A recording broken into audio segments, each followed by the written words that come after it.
শরিয়া ভিত্তিক ৫ ব্যাংক একীভূতকরণের প্রক্রিয়ায় ভোগান্তিতে গ্রাহকরা রয়েছে প্রয়োজন মতো টাকা না পাওয়ার অভিযোগ। যদিও কেন্দ্রীয় ব্যাংক বলছে একীভূত করায় এই ভোগান্তি নয়, বরং তারল্য সংকটের কারণে টাকা দিতে পারছে না সংশ্লিষ্ট ব্যাংকগুলো। তবে গ্রাহকদের আতঙ্কিত না হওয়ার আহ্বান জানিয়েছে কেন্দ্রীয় ব্যাংক।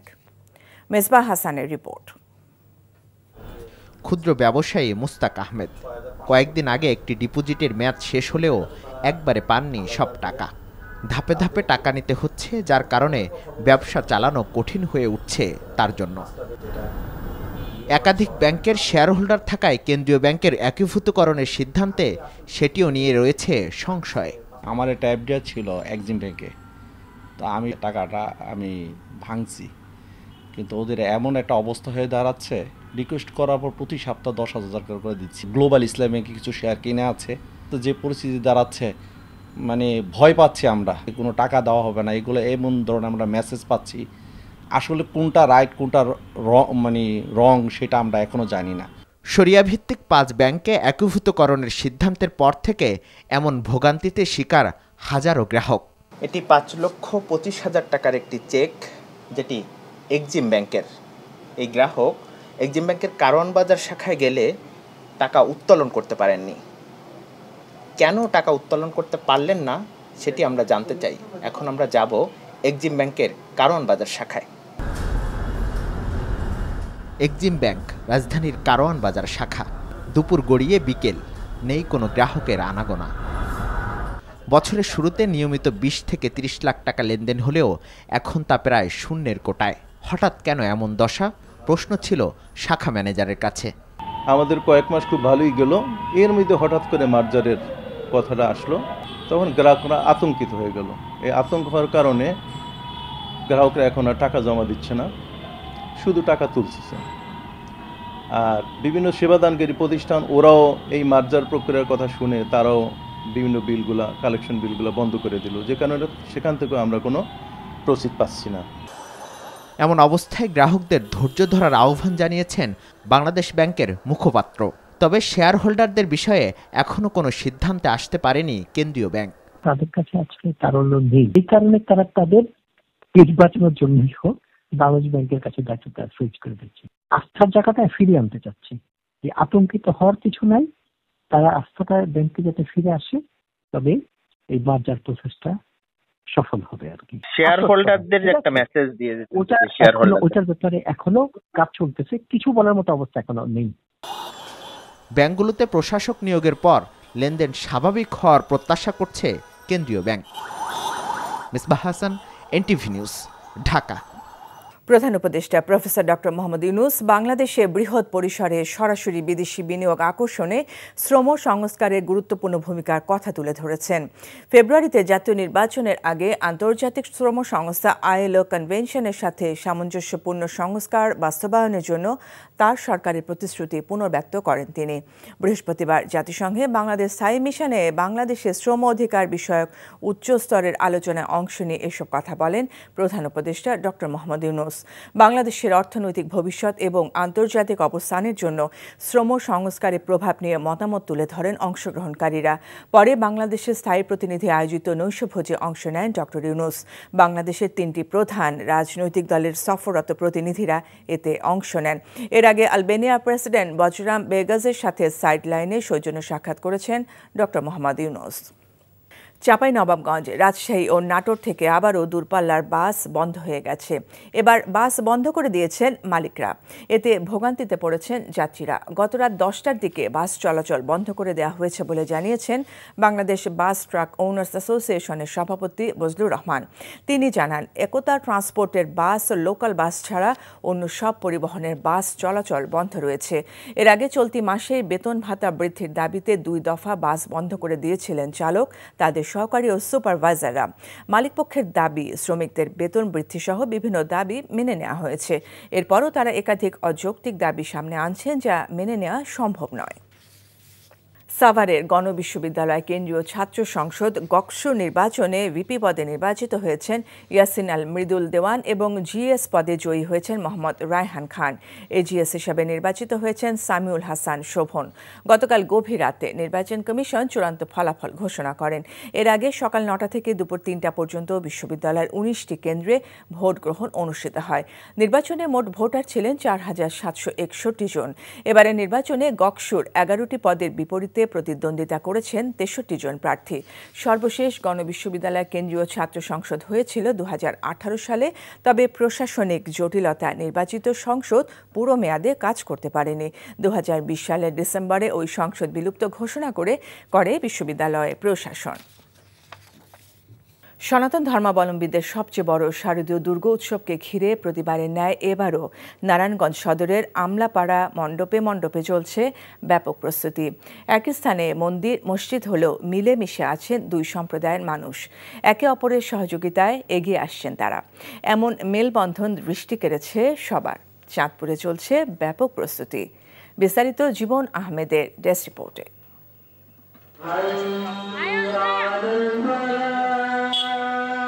নারায়ণগঞ্জ সদরের আমলাপাড়া একই স্থানে মসজিদ ও মন্দির রয়েছে। মসজিদে আজান ও মন্দিরে গীতা পাঠ হলেও আজও কোনো বিভেদ তৈরি হয়নি দুই সম্প্রদায়ের মানুষের মাঝে। মিলেমিশে যুগ যুগ ধরে বসবাস করছেন। দুই সম্প্রদায়ের মেলবন্ধন দৃষ্টি কেড়েছে সবার। শারদীয় দুর্গোৎসবকে ঘিরে প্রতিমা তৈরির কাজ প্রায় শেষ। একই স্থানে মসজিদ মন্দির থাকায় আজান হলে মন্দিরের বাদ্যযন্ত্র বন্ধ করে দেওয়া হয়। মুসলমানরা মন্দিরের ধর্মীয় অনুষ্ঠানে সার্বিক সহযোগিতা করেন। ধর্মীয় ভাবগম্য বজায় রেখে আমরা নতুনত্ব প্রতিস্থাপন করি। এবারও তার ব্যতিক্রম ঘটে। আমরা একটা এবার দেশীয় কালচারকে আমরা ফুটিয়ে তুলেছি। আমরা দেখেছেন যে আমাদের দেশীয় আপনার বাঁশ বা খেজুর পাতা, ধান, কাঠ এগুলা দিয়ে আমরা এবার মন্দিরটা সাজিয়েছি। তো এখানে পূজা হয়, আমাদের কোনো সমস্যা হয় না। এবারে নারায়ণগঞ্জ জেলায় ২২৪টি পূজা মণ্ডপে দুর্গাপূজা অনুষ্ঠিত হবে। এদিকে সনাতন ধর্মাবলম্বীদের সবচেয়ে বড় ধর্মীয় উৎসব দুর্গাপূজা উপলক্ষে চাঁদপুরে বইছে উৎসবের আমেজ। চলছে শেষ মুহূর্তের প্রস্তুতি। প্রতিমা শিল্পীদের যেন দম ফেলার সময় নেই। দুর্গা উৎসবের আমাদের প্রতিমার কাজ, আলোকসজ্জা, লাইট এবং প্যান্ডেলের কাজ মোটামুটি শেষ পর্যায়ে। সকলের অংশগ্রহণে এবারে দুর্গাপূজা মিলন মেলায় পরিণত হবে বলে মনে করছেন আয়োজকরা। Jibon Ahmed, NTV news desk. Durga Puja উপলক্ষে যে সম্প্রীতির কথা বলা হয় তা বছর জুড়ে অব্যাহত রাখার প্রয়োজনীয়তা এবং তা ব্যবস্থা নেওয়ার আহ্বান জানিয়েছেন রাজধানীর ঢাকেশ্বরী মন্দির পরিচালনা কমিটির সভাপতি অ্যাডভোকেট সুব্রত চৌধুরী। সকালে ঢাকেশ্বরী মন্দিরে এক সংবাদ সম্মেলনে এই আহ্বান জানান তিনি। নিরাপত্তা দিতে গিয়ে সাধারণ মানুষের মধ্যে যেন ভীতি সৃষ্টি না হয় সে বিষয়ে সচেতন থাকতেও সরকারের প্রতি অনুরোধ তার। পূজার সময় রাজধানীতে মেট্রো রেল রাত 11টা পর্যন্ত চালু রাখা ও মণ্ডপে নিরবিচ্ছিন্ন বিদ্যুৎ সরবরাহের দাবি জানানো হয় সংবাদ সম্মেলনে। প্রতিমা বিসর্জনের দিন প্রশাসন সহ সবার সহযোগিতাও চান পরিষদের নেতারা। এবছর সারা দেশে ৩৩,৩৫৫টি পূজা মণ্ডপে শারদীয় দুর্গা পূজা অনুষ্ঠিত হবে বলে জানানো হয় সংবাদ সম্মেলনে। জনগণের সমর্থন নিয়ে দলমত নির্বিশেষে সকল শ্রেণী পেশার মানুষ সহ রাজনৈতিক নেতৃবৃন্দ তারা যেভাবে এই পূজা উৎসব সহ অন্যান্য ধর্মীয় উৎসবকে শান্তিপূর্ণ এবং নির্বিঘ্নে অনুষ্ঠানের জন্য যে পদক্ষেপ গ্রহণ করেছে তার জন্য আমরা তাদের সকলকে আন্তরিকভাবে অভিনন্দন জানাই, শুভেচ্ছা জানাই। আমরা আশা করব আগামী দিনও এই সাম্প্রদায়িক সম্প্রীতির যে পদক্ষেপ এবং বাণী প্রচার করা হচ্ছে সেটা অব্যাহত থাকবে। ভারী বর্ষণ ও জলাবদ্ধতায় নষ্ট হয়ে গেছে দেশের একমাত্র বাণিজ্যিক ঔষধি গ্রাম নাটোরের লক্ষ্মীপুর খোলাবাড়িয়ার এলাকার অ্যালোভেরা সহ নানা ঔষধি গাছ। জাতীয় অর্থনীতিতে ভূমিকা রাখলেও কৃষি বিভাগের তালিকায় অন্তর্ভুক্ত হতে পারেনি এসব কৃষক।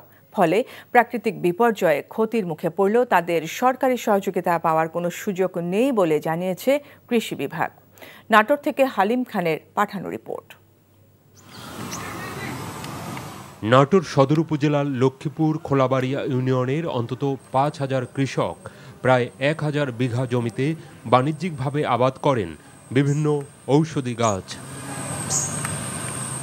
এর মধ্যে সর্বোচ্চ চাষ হয় বিভিন্ন জাতের অ্যালোভেরা। এখান থেকে অ্যালোভেরা সংগ্রহ করে দেশি বিদেশি প্রতিষ্ঠান। তবে অতিবর্ষণে নষ্ট হয়ে গেছে অনেক উদ্ভিদ। প্রচুর ঔষধি গাছের ক্ষতি হয়েছে অতিরিক্ত ভারী বর্ষণের কারণে। অ্যালোভেরা আপনার গেল যদি থাকছে হলো 100 বিঘা, এখন আছে হলো শুধু 25 বিঘা, 75% দেখা গেছে নষ্ট হয়ে গেছে। পচার কারণে আমরা অ্যালোভেরা আর কুলায় উঠতে পারতেছি না। ভর্তুকিটা দিলে আমরা কিছুটা এটার সাথে পুষায় উঠতে পারতাম। কৃষি বিভাগ বলছে হার্বাল বৃক্ষ চাষিরা তাদের আওতায় না থাকায় পরামর্শ ছাড়া ক্ষতিগ্রস্তদের প্রণোদনা বা ভর্তুকি দেওয়ার সুযোগ নেই। কৃষি বিভাগের আসলে সরাসরি ঔষধি বৃক্ষের উপরে কোনো প্রণোদনা বা আমাদের সেরকম সাবসিডি নাই। পরবর্তী সময়ে তাদেরকে এই পরামর্শই দিব যে তারা যেন চাষ পদ্ধতিটার মধ্যে পরিবর্তন আনে, তাহলে হয়তো এই যে অ্যালোভেরা পচে যাচ্ছে, ক্ষতিগ্রস্ত হচ্ছে, রোগে আক্রান্ত হচ্ছে, এগুলো হবে না।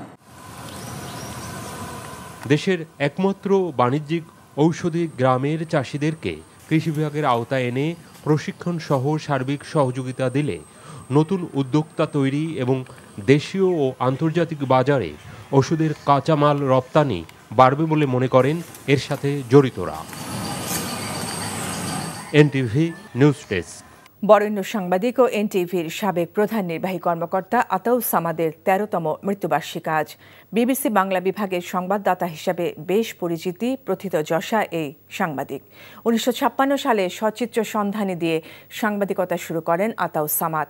75 বছর বয়সের বর্ণাঢ্য জীবনে কাজ করেছেন দৈনিক আজাদ, সংবাদ, অবজারভার, সান, আমার দেশ সহ বহু গণমাধ্যমে। আগুনে পুড়ে যাওয়ার পর 2007 সালে প্রধান নির্বাহী কর্মকর্তার দায়িত্ব নিয়ে দেশের জনপ্রিয় চ্যানেল এনটিভির পুনরায় যাত্রা শুরুর ক্ষেত্রে অনন্য অবদান রাখেন তিনি। খণ্ডকালীন শিক্ষকতা করেছেন ঢাকা বিশ্ববিদ্যালয়ের গণযোগাযোগ ও সাংবাদিকতা বিভাগে।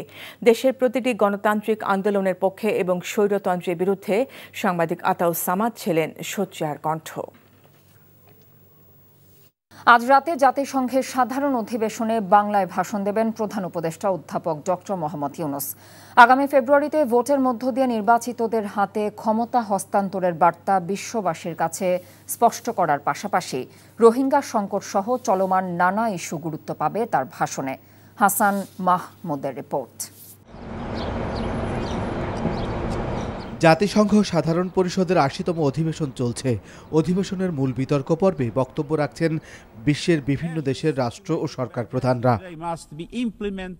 টানা দ্বিতীয়বারের মতো এই অধিবেশনে বক্তব্য রাখবেন প্রধান উপদেষ্টা ডক্টর মোহাম্মদ ইউনূস। সূচি অনুযায়ী বাংলাদেশ সময় শুক্রবার রাতে রাখা বক্তব্যে বিশ্ব দরবারে বাংলাদেশের অবস্থান স্পষ্ট করবেন তিনি। রোহিঙ্গা সংকট, জলবায়ু পরিবর্তন, ফিলিস্তিন ইস্যুসহ বাংলাদেশের চলমান রাজনৈতিক বাস্তবতার বিষয়গুলো স্থান পাবে ডক্টর মোহাম্মদ ইউনূসের বক্তব্যে। ন্যাচারালি তার সরকারের যেই এজেন্ডা সেটা সম্বন্ধে উনি বলবেন। একটা ভালো নির্বাচন করে নির্বাচিত যারা হবেন, জনগণ যাদেরকে ভোট দেবে তাদের হাতে ক্ষমতা হস্তান্তর করা। এছাড়াও বাংলাদেশে বিনিয়োগে বিশ্ববাসীকে আহ্বান জানাবেন ডক্টর ইউনূস।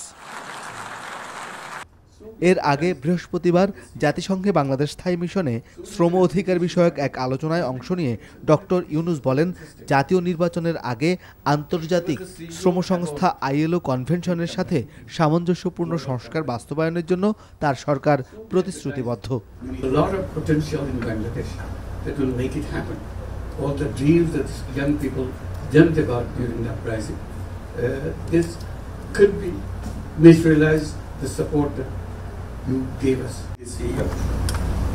অনুষ্ঠানে প্রধান উপদেষ্টার সফর সঙ্গী বিএনপি, জামায়াত ও এনসিপি প্রতিনিধিরাও বক্তব্য দেন। I assure you one thing, if the election is held properly, things will definitely improve. The rights of the people will be established and there will be some sort of a law and all the institution will be established properly. We can assure you that what is the problem, we will be there to support the government's industry and the government and the buyer as well. Does it really ensure that these people will have rest, will have security, will have stability? Will those jobs guarantee? Hasan Mahmud, NTV news, Dhaka. Jamaat-e Islami PR দাবি ও এনসিপির প্রতীক জটিলতা জাতীয় নির্বাচনে কোনো প্রভাব ফেলবে না বলে মন্তব্য করেছেন নির্বাচন কমিশনার মোহাম্মদ আনোয়ারুল ইসলাম সরকার। চাঁপাইনবাবগঞ্জের শহীদ সাটু হলে এক কর্মশালায় যোগদানকালে সাংবাদিকদের তিনি কথা বলেন।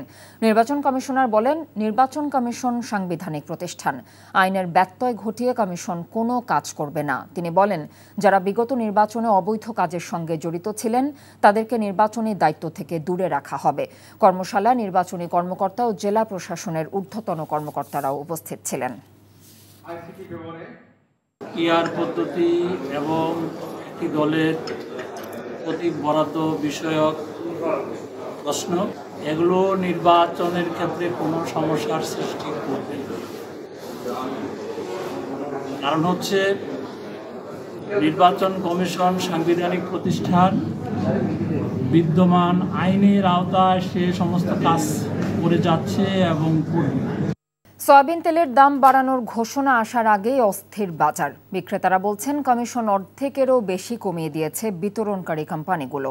তেল মিলবে কিনা বা দাম কত হবে তা নিয়ে আতঙ্কে ক্রেতারা। সবজির বাজারেও গেল সপ্তাহের চেয়ে দাম বেড়েছে ব্রয়লার মুরগির দামও, তবে কিছুটা কমেছে সোনালী মুরগির দাম, আর ডজনে 5 টাকা কমে 135 টাকায় বিক্রি হচ্ছে লাল ডিম।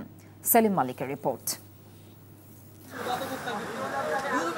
আন্তর্জাতিক বাজারে গত জুলাই মাসে সয়াবিন তেলের দাম টন প্রতি $128 বেড়ে দাঁড়ায় প্রায় $1360। গত আগস্টে কমে প্রায় অর্ধেক $62। চলতি মাসেও দাম কমতির দিকে। এমন বাস্তবতায় লিটারে 10 টাকা দাম বাড়াতে বাণিজ্য মন্ত্রণালয়ে চিঠি দিয়েছে সরবরাহকারী কোম্পানিগুলো। তাতে সরকার সাড়া না দিলেও বাজারে তৈরি হয়েছে অস্থিরতা। সরবরাহটা বলতে আমরা সরবরাহ তেল অজস্র সরবরাহ আছে, কিন্তু আপনার তেলের যে দাম, আপনার জন্য আপনার যে 5 লিটার তেল যে আমরা অধীনে কিনে এসেছি আপনার 880 টাকা ফ্রেশ তেল, কালকে কিন্তু এসে 90 টাকা। তেল কোম্পানিগুলা যেগুলো করছে আপনার আমাদের যে কমিশনটা আগের ওই কমিশনটা কমায় দিছে। ডিলার পয়েন্টে তেল নেই, বাট মার্কেটে কিছু তেল আছে। বেশ চড়া সবজির বাজার, বেশিরভাগই প্রায় 100 টাকা ছুঁই। বৃষ্টি বাদল হইতেছে তো তার জন্য একটু দাম বেশি, আমদানি কম, একটু দাম বাড়ছে। কিছুই দাম বেশি এবং সবকিছুই নাগালের বাইরে, সাধারণ মানুষের ক্রয় ক্ষমতার বাইরে চলে গেছে। সপ্তাহের ব্যবধানে ব্রয়লার মুরগিতে কেজিতে 10 টাকা বাড়লেও সোনালীতে কমেছে 20 টাকা। ব্রয়লার শুরুটা ছিল 170 টাকা, এখন হয়েছে 180, আর সোনালী মুরগি ছিল 310, 300, এখন এটা হলো 280, 90 এরকম। সরবরাহ বাড়ায় ডজনে 5 টাকা কমেছে ডিমে। গত সপ্তাহে লাল ডিম ছিল 140, এখন 135, আর সাধারণ ছিল 130, এখন 125 টাকা।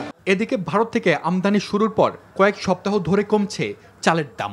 এভারেজ তারপর 2 থেকে 3 টাকা 4 টাকা কমছে, না এভারেজ 4 টাকা কমছে সব চালে, বস্তা 200 টাকা আমদানির পর থেকে। বাজারে গেল সপ্তাহের দামে বিক্রি হচ্ছে বেশিরভাগ দেশি মাছ। কেজিতে 100 টাকার মতো কমেও ইলিশ বিক্রি হচ্ছে 2000 টাকার উপরে। সেলিম মালিক, এনটিভি নিউজ, ঢাকা। পিআর পদ্ধতি ও জুলাই সনদের ভিত্তিতে জাতীয় নির্বাচন সহ 5 দফা দাবিতে সারা দেশে বিক্ষোভ সমাবেশ করেছে জামায়াতে ইসলামী। পিআর পদ্ধতি ও জুলাই জাতীয় সনদের ভিত্তিতে নির্বাচন সহ 5 দফা দাবি আদায়ে ব্রাহ্মণবাড়িয়ায় বিক্ষোভ মিছিল ও সমাবেশ করে জেলা জামায়াতে ইসলামী। সকালে কেন্দ্রীয় কর্মসূচির অংশ হিসেবে শহরের জেলা পরিষদ মার্কেট থেকে বিক্ষোভ মিছিল বের হয়। একই দাবিতে কুষ্টিয়ায় বিক্ষোভ সমাবেশ করেছে দলের নেতাকর্মীরা। সকালে সদর উপজেলা জামায়াতের আয়োজনে চৌরহাস থেকে বিক্ষোভ মিছিল বের হয়। লক্ষ্মীপুর শহরের দক্ষিণ তেমোহনী থেকে মিছিল বের করে জামায়াতে ইসলামীর নেতাকর্মীরা। মিছিলটি শহর প্রদক্ষিণ করে। 16 বছর পর কাল কুমিল্লার দক্ষিণ জেলা বিএনপির সম্মেলন। এতে ভার্চুয়ালি যুক্ত হবেন দলটির ভারপ্রাপ্ত চেয়ারম্যান তারেক রহমান। কুমিল্লা নগরীর টাউন হলে অনুষ্ঠেয় এ সম্মেলন ঘিরে উৎসবের আমেজে দলটির নেতাকর্মীরা। ব্যানার, পোস্টার আর ফেস্টুনে ছেয়ে গেছে নগরের সড়ক ও অলিগলি। সম্মেলনে বিএনপির জাতীয় স্থায়ী কমিটির সদস্য সালাউদ্দিন আহমেদ, ভাইস চেয়ারম্যান বরকতুল্লাহ বুলু সহ শীর্ষ নেতারা বক্তব্য দেবেন। সম্মেলন উপলক্ষে 5টি পদে মোট 13 জন মনোনয়নপত্র সংগ্রহ করেছে। বুধবার ছিল মনোনয়নপত্র সংগ্রহের শেষ দিন। সম্মেলনে 14,014 জন কাউন্সিলর ভোটাধিকার প্রয়োগ করবেন। সর্বশেষ 2009 সালে সম্মেলনের মধ্য দিয়ে নির্বাচিত নেতৃত্ব পায় জাতীয়তাবাদী দল বিএনপি। রোহিঙ্গাদের নিজ দেশে ফিরিয়ে দিতে সরকার আন্তর্জাতিক অঙ্গনে জোর প্রচেষ্টা চালাচ্ছে বলে জানিয়েছে মুক্তিযুদ্ধ বিষয়ক উপদেষ্টা ফারুকী আজম। সকালে চট্টগ্রাম প্রেস ক্লাবে রোহিঙ্গা সংকট, মানবতা, নিরাপত্তা ও ভবিষ্যৎ শীর্ষক আলোচনায় এসব কথা বলেন তিনি। রোহিঙ্গাদেরকে রাখা, তাদেরকে পরিচালনা করা, ক্যাম্পগুলো পরিচালনা করা, সেখানে একটা মানবিক পরিবেশ সৃষ্টি করা, তাদের জন্য শিক্ষার পরিবেশ সৃষ্টি করা, স্বাস্থ্যের পরিবেশ সৃষ্টি করা, এটা বহুবিধ কাজ সরকারকে দেখতে হচ্ছে। আর এক সপ্তাহ পর পদ্মা মেঘনা নদীতে ইলিশ সহ সব ধরনের মাছ শিকার নিষিদ্ধ হতে যাচ্ছে। 22 দিনের নিষেধাজ্ঞা শুরুর আগে শেষ সময়ে দেশের অন্যতম বৃহৎ মৎস্য অবতরণ কেন্দ্র চাঁদপুর বড় স্টেশন মাছঘাটে জমে উঠেছে ইলিশের বাজার। তবে সরবরাহ কম থাকায় প্রতি কেজিতে ইলিশের দাম বেড়েছে গড়ে 200 টাকা। শুক্রবার সাপ্তাহিক ছুটির দিনে বড় স্টেশন মাছঘাটে ঢাকাসহ দেশের বিভিন্ন জেলা থেকে ক্রেতারা ইলিশ কিনতে ভিড় জমান। তবে দামের ঊর্ধ্বগতির কারণে চাহিদা অনুযায়ী ইলিশ কিনতে না পেরে হতাশ অনেকে। বাজারে 1 কেজি ওজনের ইলিশ বিক্রি হচ্ছে 2300 থেকে 2400 টাকায়। আড়তদার ও ব্যবসায়ীরা জানিয়েছেন, নদীতে মাছের সরবরাহ স্বাভাবিক না থাকায় দাম বেড়েছে। তবে নিষেধাজ্ঞার আগে যদি সরবরাহ বাড়ে তাহলে শেষ সময়ে কিছুটা হলেও দাম কমতে পারে বলে আশা করছেন ব্যবসায়ীরা। মংলায় জোরপূর্বক ড্রেজিংয়ে বালু ফেলে চিংড়ি ঘের ভরাটের অভিযোগে উঠেছে একটি প্রভাবশালী চক্রের বিরুদ্ধে। প্রতিবাদে দুপুরে জয়মনির কাটাখালী এলাকায় মানববন্ধন অনুষ্ঠিত হয়। ক্ষতিগ্রস্ত চিংড়ি ঘের মালিক সহ শত শত নারী পুরুষ এতে অংশ নেয়। বক্তারা অভিযোগ করেন, সম্প্রতি একটি ড্রেজিং কোম্পানি কোনো রকম জমি হুকুম দখল বা অধিগ্রহণ ছাড়াই জোরপূর্বক রাতের আধারে তাদের 20 একর জমির 15টি চিংড়ি ঘের বালু ফেলে ভরাট করেছে। অবিলম্বে ওই ড্রেজিং কোম্পানির সংশ্লিষ্টকে আইনের আওতায় এনে ক্ষতিপূরণের দাবি করেন তারা। পরে বাগেরহাট জেলা প্রশাসক, মংলা উপজেলা নির্বাহী কর্মকর্তা কাছে লিখিত অভিযোগ দেওয়া হয়। সাপ্তাহিক ছুটির দিন শুক্রবারে কক্সবাজার সমুদ্র সৈকতে পর্যটকের ঝড় নেমেছে। সকাল থেকে সৈকতের লাবণী পয়েন্ট, সুগন্ধা পয়েন্ট, কলাতলি পয়েন্টে পর্যটকদের উপচে পড়া ভিড় লক্ষ্য করা গেছে। সৈকতের নীল জলরাশিতে নেমে পর্যটকেরা আনন্দ উল্লাসে মেতে উঠেছেন। পূজার আগাম ছুটি নিয়ে দেশের বিভিন্ন প্রান্ত থেকে অনেকেই কক্সবাজারে বেড়াতে এসেছে। লঘুচাপের কারণে সাগর কিছুটা উত্তাল, তাই পর্যটকদের গোসলে সতর্কতা জারি করেছে সৈকতে নিয়োজিত লাইফগার্ড কর্মীরা। পর্যটকদের গভীর পানিতে নামতে নিষেধ করা হচ্ছে। আগামী মাস থেকে পর্যটন মৌসুম শুরু উপলক্ষে কক্সবাজারের 4 শতাধিক হোটেল মোটেল চলছে ব্যাপক প্রস্তুতি। পর্যটকদের জন্য বিশেষ ছাড় সহ অন্যান্য সুযোগ সুবিধা দিচ্ছে হোটেল মোটেলগুলো। নিউ ইয়র্কে জাতিসংঘ বাংলাদেশ স্থায়ী মিশনে এক আলোচনায় প্রধান উপদেষ্টা প্রফেসর ডক্টর মোহাম্মদ ইউনূস বলেছেন, নির্বাচন বানচালের ষড়যন্ত্র থেমে নেই। আর বিএনপি মহাসচিব মির্জা ফখরুল ইসলাম আলমগীর বলেছেন, সুষ্ঠু নির্বাচন হলে আইন শৃঙ্খলা সহ দেশের সার্বিক পরিস্থিতির উন্নতি হবে। হাসান মাহমুদের আরেকটি রিপোর্ট। জাতিসংঘের অধিবেশনে যোগ দিতে যুক্তরাষ্ট্র সফররত প্রধান উপদেষ্টা ডক্টর মোহাম্মদ ইউনূস এবং তার সফরসঙ্গী বিএনপি, জামায়াত ও এনসিপি প্রতিনিধিরা বৃহস্পতিবার জাতিসংঘ বাংলাদেশ স্থায়ী মিশনে শ্রম অধিকার বিষয়ক এক আলোচনায় অংশ নেন। কথা বলেন শ্রম অধিকার এবং বাংলাদেশের নির্বাচন প্রসঙ্গে।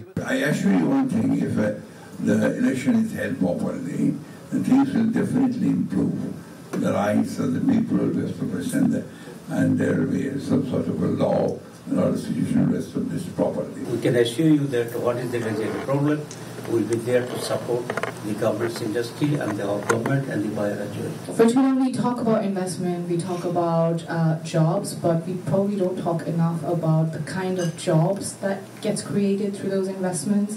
ডক্টর ইউনূস বলেন, জাতীয় নির্বাচনের আগে আইএলও কনভেনশনের সাথে সামঞ্জস্যপূর্ণ সংস্কার বাস্তবায়ন করতে চায় সরকার। Here is the outgoing government, here is the incoming government. I can say you 100% guarantee. I won't be wrong because all the possible government that you can form in Bangladesh, they are here. So they'll be the incoming government and we'll be the outgoing government. So that is the strength of Bangladesh. এর আগে অধিবেশনের সাইডলাইনে অনুষ্ঠিত বিশ্ব যুব কর্মসূচির 30তম বার্ষিকীতে doctor Yunus বলেন, যুবশক্তির অন্তর্ভুক্তি ছাড়া টেকসই উন্নয়ন সম্ভব নয়। In Bangladesh, we witness an extraordinary power of youth. They rose with courage to end years of autocracy, reset our nation's course, and entrusted me with the responsibility of steering reforms and democratic transition.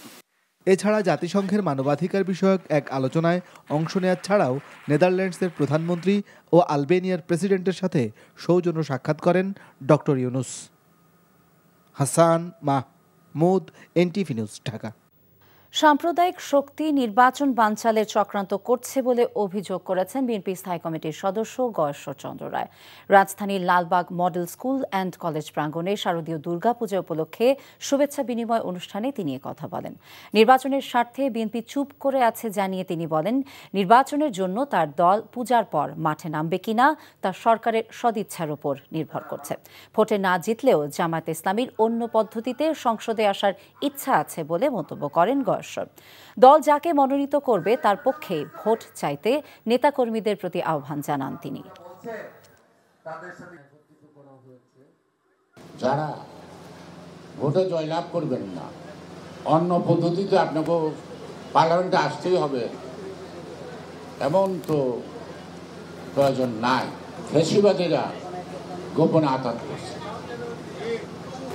এবং কোনো কারণে যদি নির্বাচন না হয় তাহলে ফ্যাসিবাদ লাভবান হবে। সেই কারণেই ফ্যাসিবাদের চেয়ে কিন্তু সাম্প্রদায়িক শক্তি আরো ভয়াবহ। কোনো কোনো রাজনৈতিক দল অতীতের মতো দেশ চালাতে চায়। যে সংবিধান জনগণের অধিকার প্রতিষ্ঠা করতে পারেনি সেই সংবিধান থেকেও তারা ফিরে আসতে চায় না। ক্ষমতায় গিয়ে নৈরাজ্য সৃষ্টি করা কিছু দলের মূল লক্ষ্য বলে মন্তব্য করেছেন ইসলামী আন্দোলন বাংলাদেশের যুগ্ম মহাসচিব মাওলানা আতাউর রহমান।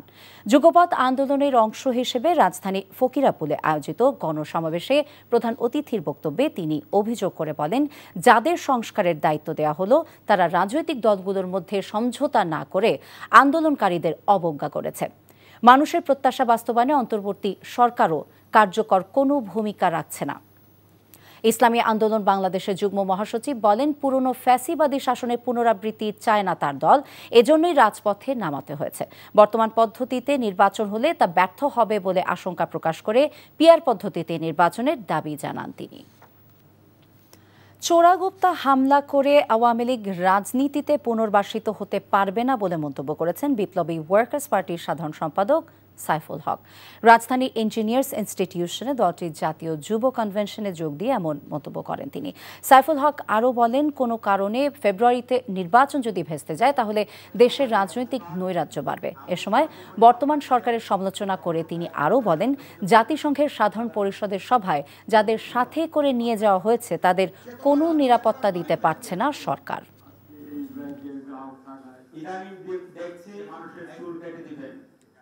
এখনো কোনো ক্ষমা প্রার্থনা, কোনো অপরাধের কোনো স্বীকৃতি, এখনো কোনো লজ্জা পাওয়া, মানুষের কাছে দায় স্বীকার করে কোনো বক্তব্য গত 14 মাসে কোনো দায়িত্বশীল জায়গা থেকে আমরা দেখিনি। সেজন্য বলতে চাই, চোরাগোপ্তা হামলা করে, আক্রমণ করে আওয়ামী লীগ রাজনৈতিকভাবে পুনর্বাসিত হতে পারবে না। এভাবে হামলা আক্রমণ করে যদি ফেরার চেষ্টা করেন তাহলে আপনারা নতুন করে প্রতিদিন আপনার ফ্যাসিবাদী চেহারাটাকে আপনারা কিন্তু সামনে নিয়ে আসছেন। শুধুমাত্র গুম হওয়া পরিবার এবং তাদের স্বজনদের নিয়ে নয়, বরং সমাজের পিছিয়ে পড়া এবং অধিকার বঞ্চিত সহ সকল শ্রেণী পেশার মানুষের জন্য কাজ করতে চায় মানবাধিকার সংগঠন মায়ের ডাক। সেই প্রচেষ্টাকে সামনে রেখেই রাজধানীর সকল শ্রেণী পেশার মানুষের স্বাস্থ্যসেবা নিশ্চিতে শেপ ইন্টারন্যাশনাল হাসপাতালের যৌথ উদ্যোগে তেজগাঁওয়ে হোসেন আলী উচ্চ বিদ্যালয়ে ফ্রি মেডিকেল ক্যাম্পের আয়োজন করে মায়ের ডাক। স্বাস্থ্যসেবা প্রদান চলে বিকেল 3টা থেকে সন্ধ্যা 7টা পর্যন্ত। হৃদরোগ এবং মেডিসিন, শিশুরোগ, অর্থোপেডিক্স, চর্মরোগ এবং গাইনি রোগীদের চিকিৎসার সেবা দেওয়া হয়। মেডিকেল ক্যাম্পটি ছিল সকলের জন্য উন্মুক্ত। মায়ের ডাকের সংগঠক সঞ্জিদা ইসলাম তুলি জানান, আগামীতেও জনকল্যাণমূলক কাজের সাথে সম্পৃক্ত থাকবে সংগঠনটি। প্রত্যেকটা ইনস্টিটিউশন এক একটা করে ফ্যাসিস্ট রেজিমের মানুষগুলো ধরে ধরে ভেঙে ফেলেছে। আপনি যদি চিন্তা করেন, এখানে স্বাস্থ্যসেবার জন্য আমি জানি না আসলে বিগত সময় এমনভাবে হয়েছে কিনা।